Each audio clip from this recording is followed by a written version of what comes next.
खबर अयोध्या से बीकापुर में भाजपा चुनाव कार्यालय का उद्घाटन नहीं पहुंचे प्रत्याशी लल्लू सिंह। भाजपा जिला अध्यक्ष संजीव सिंह ने किया उद्घाटन। बीकापुर भाजपा जिला अध्यक्ष संजीव सिंह द्वारा सोमवार को कस्बा बीकापुर में भारतीय जनता पार्टी के चुनाव कार्यालय का वैदिक मंत्र उच्चारण के साथ विधि विधान से शुभारंभ किया।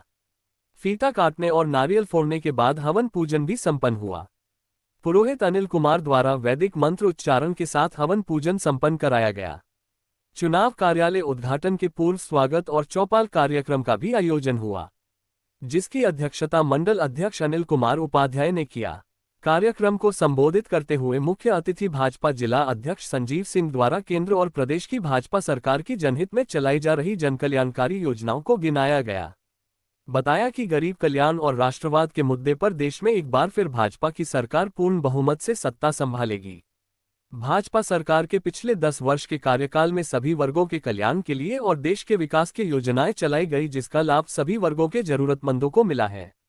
कार्यक्रम को नगर पंचायत अध्यक्ष राकेश पांडे राणा, ब्लॉक प्रमुख दिनेश कुमार वर्मा, राजकुमार वर्मा उर्फ रज्जू वर्मा, भाजपा युवा मोर्चा जिला अध्यक्ष सुनील मिश्रा, पूर्व ब्लॉक प्रमुख शिव कुमार सिंह, शिव कुमार वैश्य, अभिषेक गुप्ता, इंद्रसेन सिंह, राजकुमार वर्मा, भरतजी श्रीवास्तव, योगेंद्र नाथ उपाध्याय, जंग बहादुर तिवारी, पंकज श्रीवास्तव सहित कई लोगों ने संबोधित किया। इस मौके पर चुनाव कार्यालय प्रभारी नीरज गुप्ता, मंडल अध्यक्ष अनिल कुमार उपाध्याय सहित तमाम लोगों मौजूद रहे। कार्यक्रम के समापन के बाद जिला अध्यक्ष द्वारा चुनाव की तैयारी संबंधित रणनीति बनाई गई और कार्यकर्ताओं को जिम्मेदारी सौंपी गई।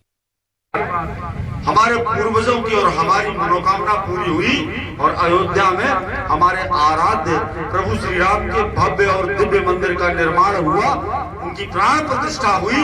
आज पूरी दुनिया अयोध्या का दर्शन करने आ रही है। देश नहीं, पूरी दुनिया। महर्षि वाल्मीकि एयरपोर्ट पूरी दुनिया का पहला एयरपोर्ट है जहां एक महीने में मैक्सिमम पैसेंजर्स हवाई जहाज से आए हैं और गए।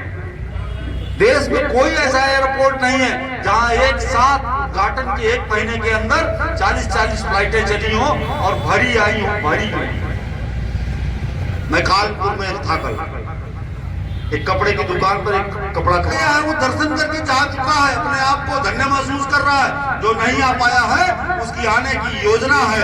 उस कालखंड में अयोध्या का चुनाव होने जा रहा है। मित्रों, जब 4 जून को पूरे देश का परिणाम आएगा तो इस बार मोदी जी का रिजल्ट पहले नहीं ढूंढा जाएगा, गडकरी जी का रिजल्ट नहीं ढूंढा जाएगा, रायबरेली नहीं देखा जाएगा, गोरखपुर नहीं देखा जाएगा, लखनऊ नहीं देखा जाएगा।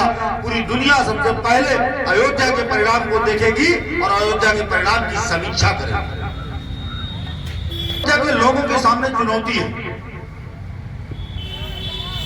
चुनौती है भगवान राम के सम्मान को बचाने। आपका हमारा कोई सम्मान नहीं। अगर 4 जून को अयोध्या का परिणाम आया, देखिए जीतने में कोई संशय नहीं है, जीत तो हम रहे हैं।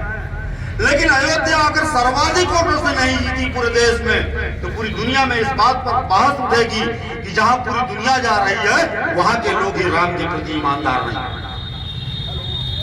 तो इसलिए हमारे सामने चुनौती क्या है? हमारे सामने है कि हम अयोध्या को पूरे देश की सारी लोकसभा सीटों में सबसे ज्यादा अंतर से अयोध्या को जिताना है। यह चुनौती लेकर आज इस कार्यालय के उद्घाटन से जाना है। चुनौती है, छोटे से काम अगले 35 दिन में हम करके इस चुनौती को स्वीकार कर सकते हैं। मैं भारतीय जनता पार्टी के जिला अध्यक्ष होने के नाते इस बात को जिम्मेदारी से कह सकता हूं कि कांग्रेस का प्रभाव समाप्त होने के बाद यह पहला आम चुनाव है जहां जनता आगे आगे जा रही है, हम लोग पीछे हैं। जनता मोदी जी को तीसरी बार प्रधानमंत्री बनाने के लिए आतुर है।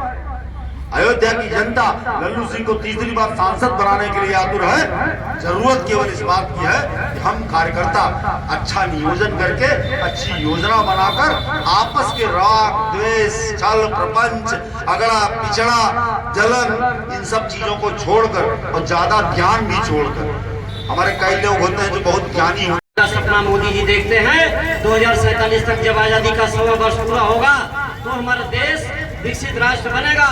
इसके लिए हमको आज से ही इस बात पर मंथन करने की आवश्यकता है, चिंतन करने की आवश्यकता है, जो आदरणीय जिलाध्यक्ष जी ने अभी कहा। हमको आदरणीय लल्लू सिंह जी को इतने भारी बहुमत से जिताना है कि पूरे देश में, पूरे दुनिया में यह संदेश जाए कि यहाँ अयोध्या में प्रभु रहने वाले जो भक्त हैं, जो उनके आचरण को मानने वाले हैं, उस पर चलने वाले लोग हैं, उनकी विचारधारा से उन्होंने एक विजन दिया था 2020 में भारत को विकसित राष्ट्र बनाने का संकल्प अटल बिहारी वाजपेयी जी ने दिया था। पंडित अटल बिहारी वाजपेयी, APJ अब्दुल कलाम जी का सपना था कि 2020 में भारत को हम विकसित राष्ट्र बनाएंगे। ये विकसित राष्ट्र भारत जब बनेगा तो भारत की क्या उपलब्धियां होंगी ये भी जानना जरूरी है।